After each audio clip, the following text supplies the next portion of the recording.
What's going on, Retro Dev? Freeform64 here. Thanks for taking the time out to make a video for me, as it just makes the whole process quicker. Yeah, again, it's nothing personal, bro. It's all fun. I just get really passionate. I'm very expressive in the face, so kind of get used to that as we do communicate. And I would definitely love to get into a conversation with you about Breath of the Wild, because definitely a huge fan of the game.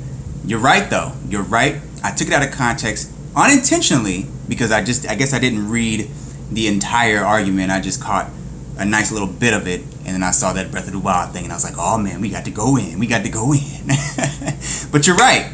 If it were between Bomberman, Super Bomberman R, and Breath of the Wild and their launch dates, I owned Breath of the Wild day one. I didn't get Bomberman until maybe a week later, because I don't know why I didn't get Bomberman. I guess I just they didn't have it available. That's what it was. And I got 1-2 Switch instead. So once it was available in my location near me, I went ahead and bought it. So it was before the patch.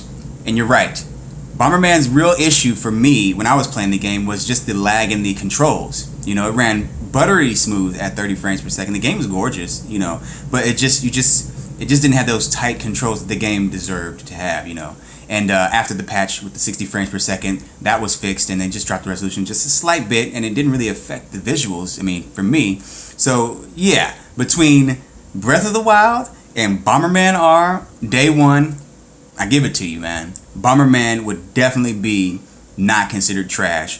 And if that were considered trash, then that would definitely make Breath of the Wild day one pre-patch hot garbage. It would make it hot garbage, because that game definitely has stuttering issues, even today. But on the launch, it definitely had those issues, It wasn't game breaking, but if you're going to call Bomberman R, trash or whatever at launch, or, having some serious issues and things that need to be patched out, and that being a big problem, yeah, Breath of the Wild will definitely have to be put on the stake at that point. So I give it to you, man. You're right, and I was wrong in that respect. As far as taking it out of context, I definitely did. But I see that you understand what I mean as far as on its own, Breath of the Wild definitely isn't trash, and I appreciate you being honest. I appreciate you being real about it, and yeah, man, like I said, we can have some Breath of the Wild conversations, man, because I love me some Breath of the Wild. Actually, I would say at this point, Breath of the Wild for me, oh god, man. If it wasn't for nostalgia